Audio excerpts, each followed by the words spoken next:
So the big question is this: how do recruiting leaders like us, who have 12 to 15 other job responsibilities, win at this game of recruiting? How do we build a system that allows us to recruit effectively in a minimal amount of time while motivating recruits towards meaningful change? That is the question, and this podcast will give you the answers. My name is Richard Milligan, and welcome to Recruiting Conversations. Hey everybody, it's Richard Milligan. Welcome to another Recruiting Conversations. And we are going to talk about a topic today. Okay, I'm just going to pause for a moment. I don't want you to tune out when I tell you the topic. I want you to tune in. What we're going to talk about today is accountability and how accountability matters to your recruiting efforts. Now, if you're like me, now maybe there's a rebel inside of me somewhere that if someone came to me and said, Richard, I'm going to hold you accountable, immediately I would have a negative response to that word.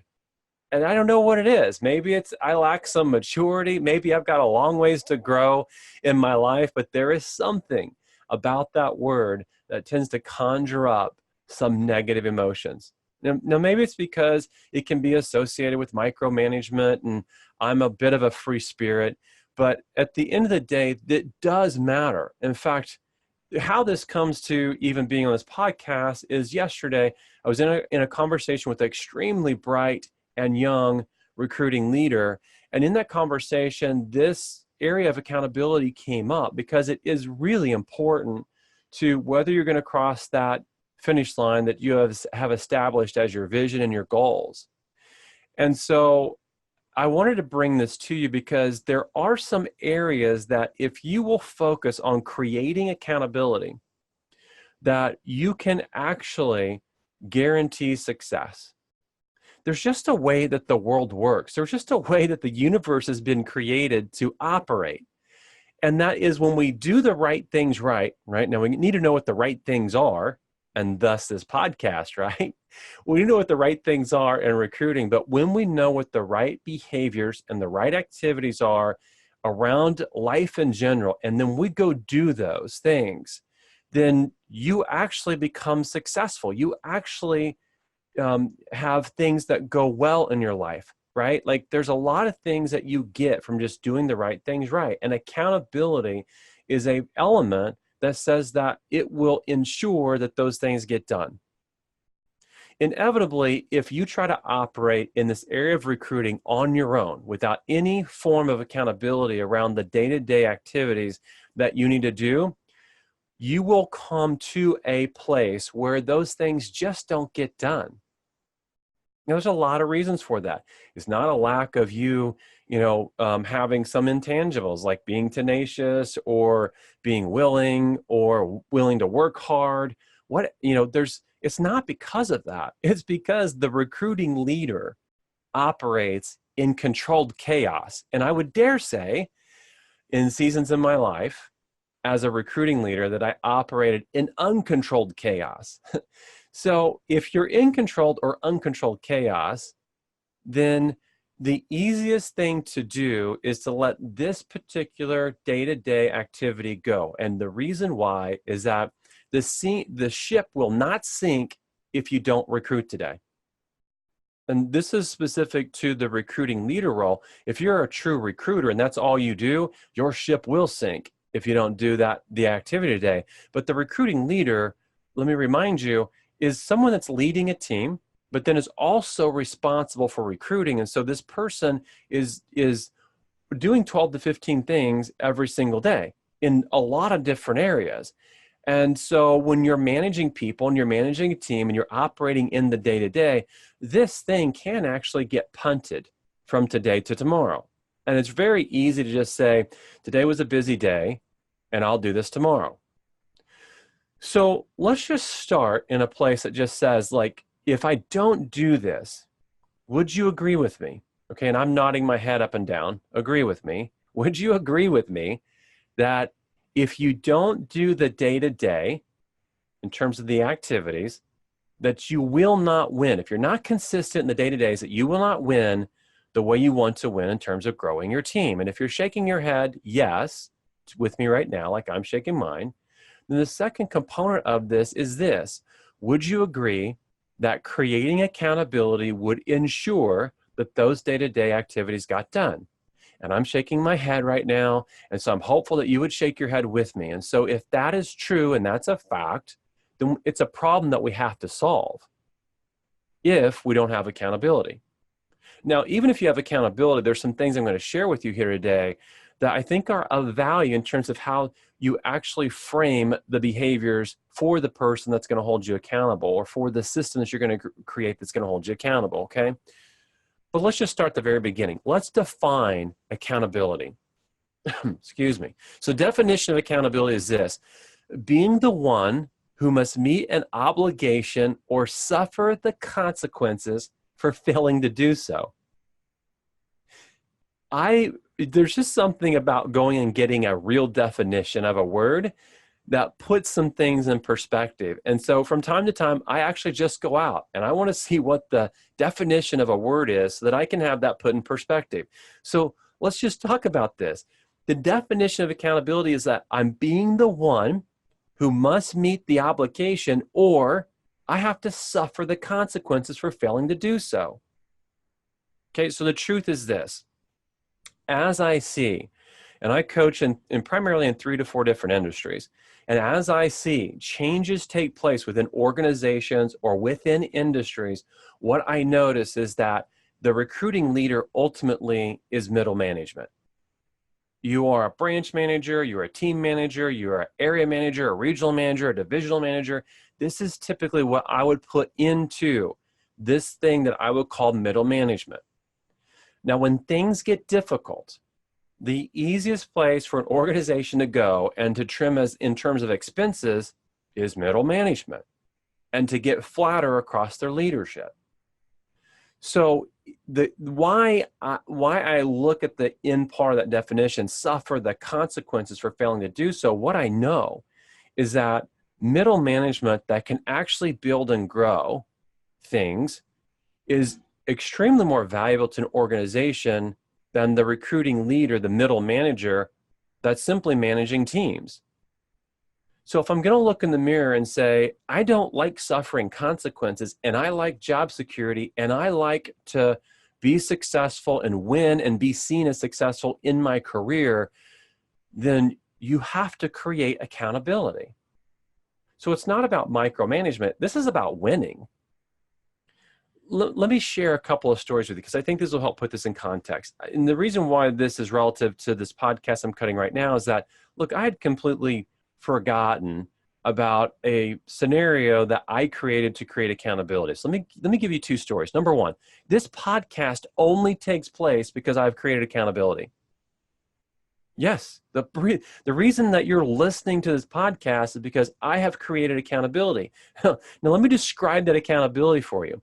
One of the things I identified from the very beginning was that this was going to be difficult to do. And the reason why is that this is not what I would consider direct response marketing. This is ultimately larger branding for me. Direct response marketing to me is something that I'm going to do that's going to initiate an immediate an immediate sale for me. And I don't typically get sales from this, but I do get a lot of emails. I get a lot of people dropping me lines in social media saying thanks for doing it, and that's nice. But at the end of the day, I knew that this was going to be a conflict in terms of my energy and my effort and my time. And then at some level, there would be a time and a place where I would look in the mirror and go, I don't have the hour to cut the podcast. So I created accountability around just doing this. And let me tell you what I did. I found someone that could actually cut the podcast beyond me just actually recording it. I found someone that could actually do all the deliverables around this. Let me just describe what that looks like. I'm recording this on video. This will go on my YouTube channel. It'll go on my Vimeo channel. The video will get cut up into 2 or 3 different shorter videos. Outside of that long video that will get loaded to YouTube or Vimeo, and then I'll use that in social media. I'll put it in some close Facebook groups. I'll put it on LinkedIn. I'll put it in Facebook, Instagram, these other places. And so I'll use this as part of my larger branding. And so there's extra pieces that have to be done beyond this. So I found someone who could do everything, someone that can take the actual podcast recording, that could actually drop that into the platform that I'm actually using as a host for this, that could actually transcribe it, that could put it on my website. I mean, there's a lot of things that go on behind the scenes as this. And because of that, I found one individual and I said this. I said, if you will manage my podcast and you'll actually hold me accountable to recording it, in the weeks that I don't record it, I will pay you our agreed upon fee if I don't cut the podcast. Now, the reason why I did that was I knew that if I had to write a check, I don't pay her by check, but if I had to exchange some money with someone, that I would actually record this podcast every single week. And so that individual leans in. We get to the end of the week and I haven't produced that podcast. That person says, are you going to deliver a podcast this week? And I know that I've made the commitment with her that if I don't, I will actually still pay her. So this podcast comes from simply creating accountability. Let me go back to the story that I shared yesterday with someone that really brought this to surface and brings this podcast to light, and it's this. I go back to 2012. Now, it's 2019 right now when I'm recording this podcast, but in 2012, 7 years ago, I went into that year, and in this particular area of recruiting, I knew that I had to move the needle significantly on my recruiting efforts. Now, one of the things that was really near and dear to me at that time, here's a moment of vulnerability and transparency. One of the things that was really near and dear to me at that time was the Oklahoma City Thunder. Now, if you're into basketball and you're into the NBA, then immediately you know who I'm talking about. If you're not, that's actually the only professional team that we have in Oklahoma. Now, if you go back to 2012, and you know anything about basketball, you know that we had a really, really, really good team, okay? Kevin Durant played for us. Russell Westbrook played for us. And by the way, I'm recording this podcast the week that Russell Westbrook gets traded. So, let me lean on your shoulder for a moment. And maybe that's why this is surfacing right now. There's an emotional place that's actually connected to him, and he's leaving our market. And so I digress. But in 2012, here's what I was doing. I actually had season tickets. I had a terrace suite, which is a small suite that is 4 seats. That's a box. That's your own suite. Pretty cool setup. You got food. You've got a waiter. You've got TVs on both ends. And I was literally going to every game. Now, if you know anything about the NBA, you don't get like 10 games at home. This isn't like, in football where, a college football team plays 12 games. In the NBA, these teams play an enormous amount of games, okay? And so we're talking about 30, 40, events that you're going to. I was going to every one of them. And so I looked in the mirror one day and I said, I want to actually grow, and I'm spending all this time going to these games. What if I gave that up? And so I sat down and said, what would that look like? How much time would I recover if I said to myself that I won't watch a single Thunder game for an entire year? I go from having, going to every game and loving this team and watching most of the road games on TV, DVRing them and watching them, and to getting to a place where I was actually challenging how much time I was investing in it and would I be willing to give it up to accomplish something bigger in my business. So the process I went through was I determined how much time does it take me to get to the game? How much time am I at the game? How much time does it take me to get home from the game? Right? What does all of that look like? And then how much time am I investing in watching the games that aren't home? And then what does it look like whenever they make the playoffs? Because then you're attending more games. And if they get to the next round, you're attending more games, right? And when I got done with this, it blew my mind how much time I was investing in that. So it made it easy for me on the surface to say, like, I'm not going to do that for the next year because I need to grow my business. I want to invest in my business. But here's what I knew. Saying that I was going to do it and doing it was two completely separate things. And so I knew I was going to have to create accountability around this. So I went to a person that I had a lot of respect for, that was in my business at the time. And I said, Scott, would you be willing to hold me accountable for this? And I laid it out for him. And Scott said that he would. On the flip side of that, Scott also said, I'm going to join you in actually not participating or watching Thunder games for an entire year, because that's a brilliant idea and it will help me move the needle on my business as well. Okay. This is someone in the market that I'm in that was also a huge Thunder fan.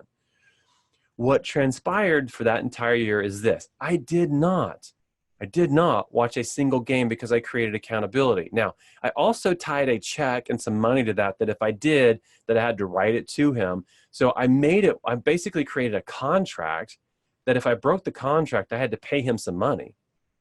So that added element actually created a system around carving out an enormous amount of time that I could invest in my business. So when I start talking about accountability, this isn't just about going and finding someone that will check up on you every single week and say, you did this. I mean, going to length to ensure that in the day-to-day, you will actually do this. So you've got to use some creative juices around this to create accountability at the highest level. And that's where I'm encouraging you, okay? So with that said, I want to actually go through a methodology of why you should create the accountability, and then give you an idea of how you can actually create what I call a scorecard so that you can start tracking the things that you're doing in the day-to-day, okay?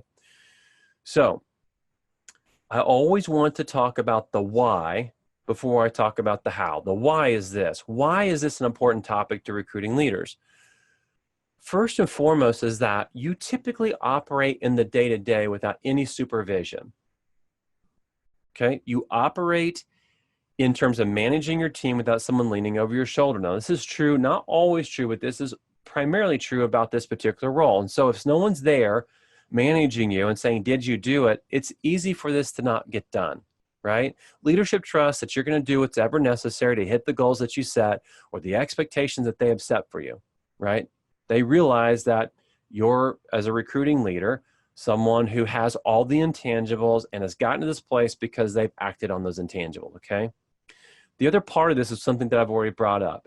Controlled chaos is what you're operating in, right? And so a week can go by, 2 weeks can go by, 3 weeks can go by, and you can get caught up in the busyness of that and let this particular activity slide, because nothing falls apart if you don't recruit, not in 1 week, 2 weeks, 3 weeks. Right? It will eventually, because attrition is something that's just natural. Look, the industry that I came out of, 30% year over year was normal. That's normal. Now, if you're in a different industry, it may not be that high, but I would say, as I've studied other industries, 10 to 20% is very normal attrition. You go 3 years and don't recruit, you've lost close to 50% of your team in most businesses, okay? Specifically for the recruiting leader, because you're managing and leading typically salespeople.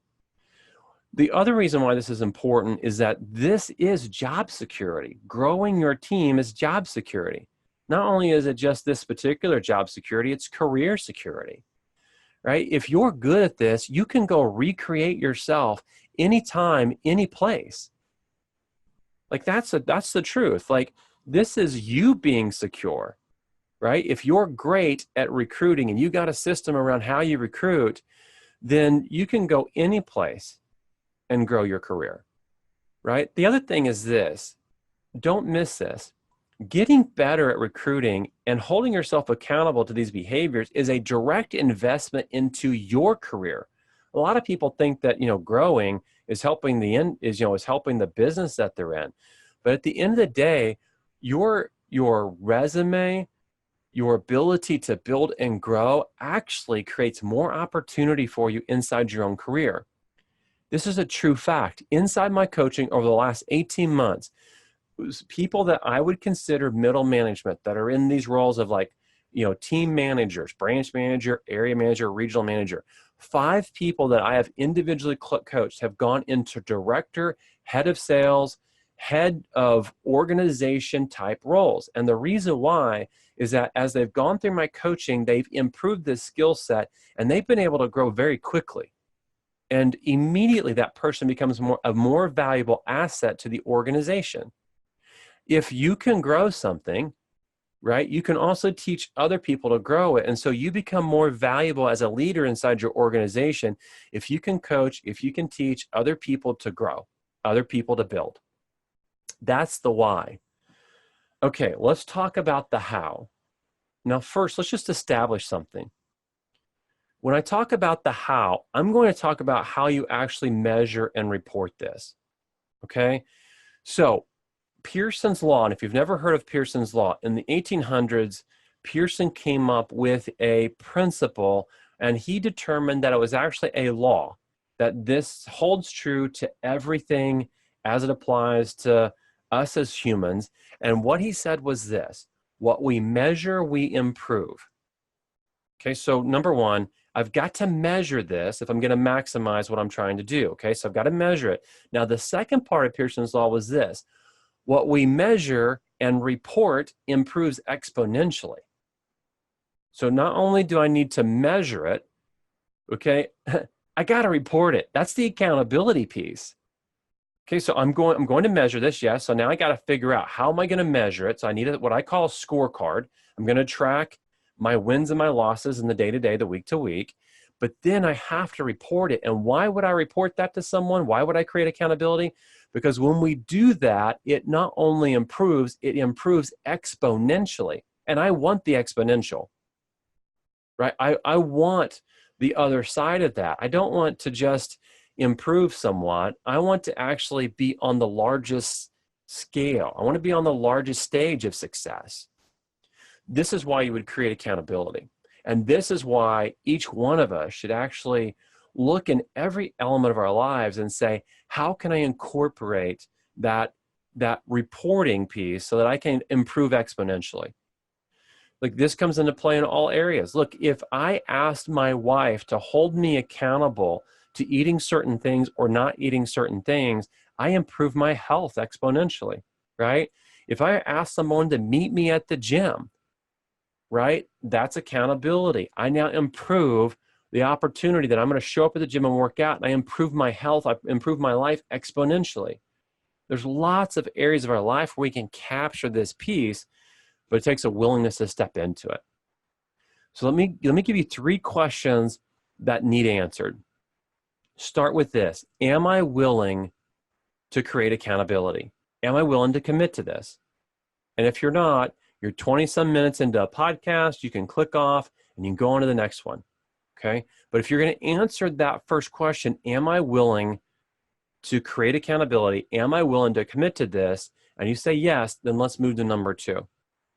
And only those who answer yes to that will fall into the 1/10 to the 1% of the successful people, right? We all know that the 1%ers exist, and the 1%ers typically are extremely driven. They're hardworking, they're tenacious. But when you create accountability around all aspects of your life, you become a 1/10 of the 1%er. And those are the people that's when I mentioned the 5 people that have actually moved into some sort of head of sales director type role. Those are the people that have created accountability in this particular area, in the area of recruiting. Okay, here's the second part. Who's going to hold you accountable? You have to answer that question. Who's going to hold you accountable in this particular area? Now, here's what I know. Finding someone that also needs to grow in this area, someone that maybe is in a similar role or someone that's in a leadership role over you, that would be the perfect person to actually hold you accountable. Similar to the story I told you about the not watching the Oklahoma City Thunder games, the moment I brought that idea up to Scott, Scott said, I'm in, me too. Most likely, you go find someone that's in a similar position as you, whether that's inside your organization or outside your organization, whether that's a friend that you have or that's someone you're going to go initiate a relationship with. When you do that, it's highly likely that individual is going to say, I'll do it too. Okay, and so who's going to hold you accountable? You have to look in your circle, your close circle around you, as to who that will be. Look, at times, my wife, my spouse, has been that for me. Now, she's not always in this area of business, the best person to be able to look at something and say, I can hold you accountable. So I need to go find someone that it makes sense, that will actually be able to identify, am I truly doing the right thing right? Okay? So the second part is the who. Once you've identified that, Now you need to answer the third question, which is, how am I going to track? How am I going to measure? How am I going to report these activities? So let's talk about this. There's multiple ways to do this. I'm going to give you what I call a recruiting scorecard. Okay. And if you go to Recruiting Conversations, that's the name of the podcast. If you go to recruitingconversations.com/scorecard, okay, there will be a PDF of a scorecard there that you can download. Okay. Now, here's what I recommend.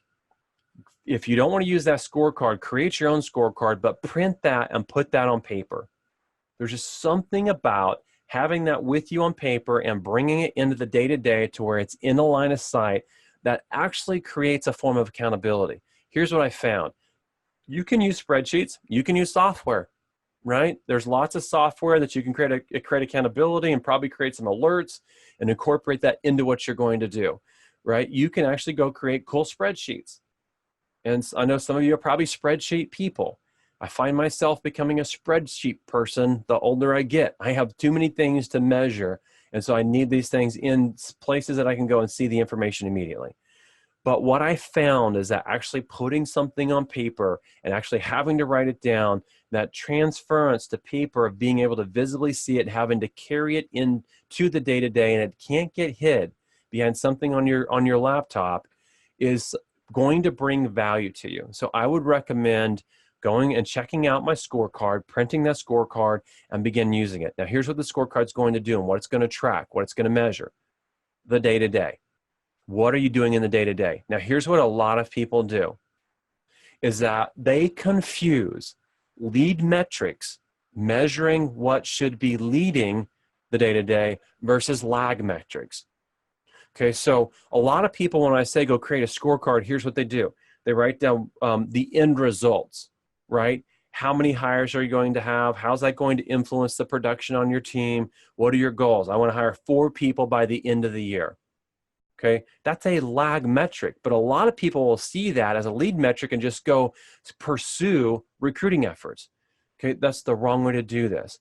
You have to back into, what are you going to do today? Okay, what are you going to do in the next hour?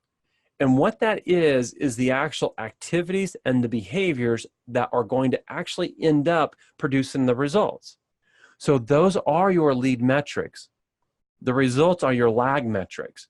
Do not confuse the two. I'm asking you to create accountability around your lead metrics. This is, how many calls are you going to make? This is, are you going to be active on social media? And you should be. You should be walking through our 4 C's. You should be connecting. You should be delivering content. You should be communicating to the audience of one. And then you should be creatively brainstorming around, after doing those 3, how are you going to get conversions? Okay? And so, are you going to be active on social media? What does that look like? And what things are you going to do in the day-to-day? And there's some things that are old-fashioned that just work. Like when you have a phone conversation or you engage someone in a conversation on any of the social platforms, handwriting a card's a brilliant thing to do, right? How many follow-ups are you going to make every single day, right? So there are things that, these are the lead metrics. You need to identify those. You quantify how many you're going to actually do in the day-to-day and the week-to-week. And then you're going to hold yourself responsible for doing those. Now, at the end of the week, the accountability, here's where I think the accountability should come into play. Send that scorecard to the person that has said, I will hold you accountable. Will you review this and give me feedback? Okay, now, this only works if you're willing to be transparent, because I can take the scorecard that I just gave you and I can write some fake numbers in there and I can make it look good. But at the end of the day, you're going to have to walk in transparency with this, or it won't work with the person that's going to hold you accountable. That person needs permission. Okay, this is part of the conversation when you're asking them to hold you accountable. They need permission to ask the hard questions. Okay, and they need permission as a voice to speak to areas where you're not doing what you said you were going to do, and to remind you of why you're doing what you said you were going to do. That's where accountability will come in best, right? Richard, you said you were going to do X, and I noticed that Tuesday and Wednesday, those days are blank. What happened? Okay, how can you solve the problem of that? And how can you hold yourself accountable to ensuring that doesn't happen again? I might have had the flu on Tuesday and Wednesday, and there's no way that I could have made those calls or made the connections or done the things I said I was going to do, right? So this accountability piece needs to be able to speak into your life, and that will only happen if you actually give them permission to do so, okay? Look, when I sat down, I looked at my career. Over my entire career, this is true, over my entire career where I spent 15 years in one business. Now I spent another 10 in another business, but in those 15 years in one business, I never had a leader who was in the role above me that could have been CEO, could have been president, could have been some sort of director, regional role. I never had anyone in that role create accountability around this and hold me accountable for the day-to-day. Okay, they were always asking questions about the lag metrics, and they were talking about them as though they were the lead metrics. Okay, how many hires I'm going to have, and my projections around how many units or how much volume or how many contracts that you're going to do. I mean, all of that is lag. What ultimately matters is what are you going to do tomorrow? It's going to produce that, and you've got to measure tomorrow and the activities that's going to actually produce that, okay? So with that said, grab my scorecard, right? recruitingconversations.com/scorecard. Grab that scorecard and begin using it. And if you want to improve on it, improve on it. If it doesn't work for you, find something that will work for you. Go find someone that will hold you accountable. Give them the permission that they need to speak into your life where you may not actually do the things that you said you were going to do. And this single piece will ensure that not only are you establishing goals, but you've built a system around actually accomplishing them. James Clear made a statement in Atomic Habits. Great book. You should pick it up. You're welcome for the plug, James. In the book, he made this statement. We never rise to the level of our goals. We only fall to the level of our systems. So tracking your day-to-day behaviors, which are your lead metrics, tracking those behaviors is part of your system. Finding someone that you're going to send that to, report that to every single week is part of your system. That person reviewing it and speaking truth to you, speaking life to you around that scorecard, applauding you when you're doing it the way you said you would do it, and speaking truth to you and asking hard questions when you're not doing it, this is all part of your system. Remember, what is measured is improved, and what is measured and reported is improved exponentially. We all want the exponential. Thanks for listening, everybody. If this brought value to you, look, if you are in a upper management role, this is a problem for you to solve as well as it is for the people that are in the recruiting leader role. If you're listening to this, you have got to creatively figure out how to create accountability. That's necessary. And then on the flip side, if you're in that recruiting leader role, it's typically middle management, you have to be receptive to having accountability from your leadership in this particular place. Accountability is not micromanagement.